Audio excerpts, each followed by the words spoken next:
अब pronoun change tense और adverb से मुश्किल होता है। डरा नहीं रही हूं, जगा रही हूं, कोई सो गया है तो जाग जाओ। जितना आसान टेंस और एडवर्ब था उतनी आसानी से प्रोनाउन नहीं होगा। तो समझो क्यों नहीं होगा। एक सेंटेंस सपोज मैंने बना दिया, ही सेड टू मी, कुछ छोटा सा सेंटेंस बनाना पड़ेगा, स्पेस कम है, जो मैं कर रही हूं यही लिख दूं।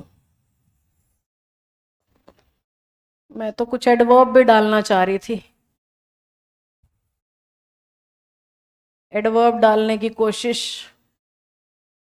अरे नहीं हो पा रहा।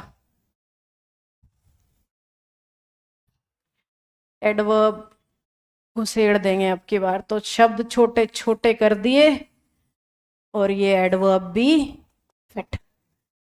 समझ गए? वो स्माइलिंग स्लीपिंग उधर तक घुस गए, टुडे फिट ही नहीं हो रहा था। चलिए, अब मैं कहना चाह रही हूं ये स्पीच कौन सी है पहले तुम बताओ। डायरेक्ट स्पीच के दो हिस्से होते हैं, वर्ब वाला कौन सा है और इधर वाला। आपने ना रिपोर्टेड स्पीच में ये देखना है कि प्रोनाउन का पहला पर्सन है, दूसरा है या तीसरा। फिर से कोई चुगलियां कर रहा है। अरे मेरे को जाने दो भाई, फिर कर लेना, अभी सामने के सामने करोगे।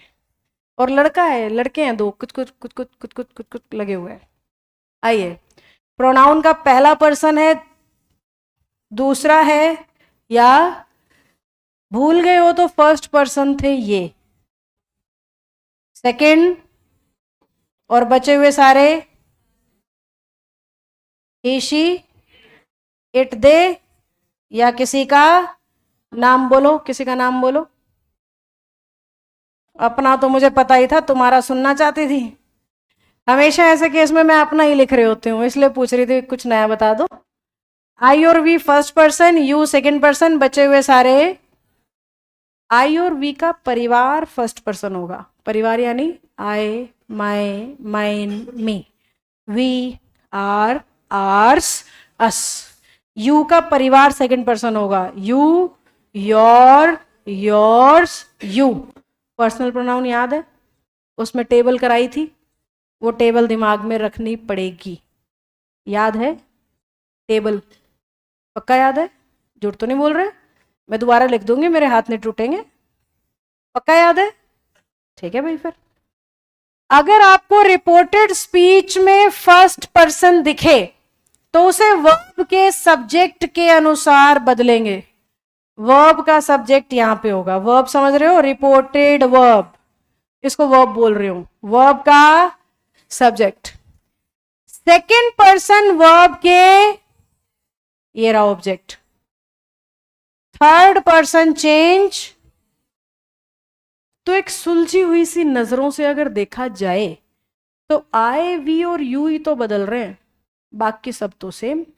देखो, या तो आई बदल रहा है, या वी बदल रहा है, या यू। सिर्फ तीन बदलने हैं, बाकी सारे सेम टू सेम। ही है तो ही, शी है तो शी, इट है तो इट, दे है तो दे।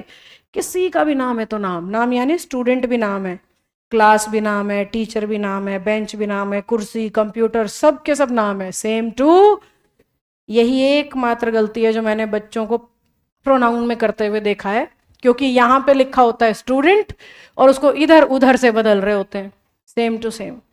यहां लिखा होता है क्लास, उसको इधर उधर से बदल रहे हैं, इट लगा रहे हैं। भाई नरेशन में तो प्रोनाउन आता है, नहीं आता।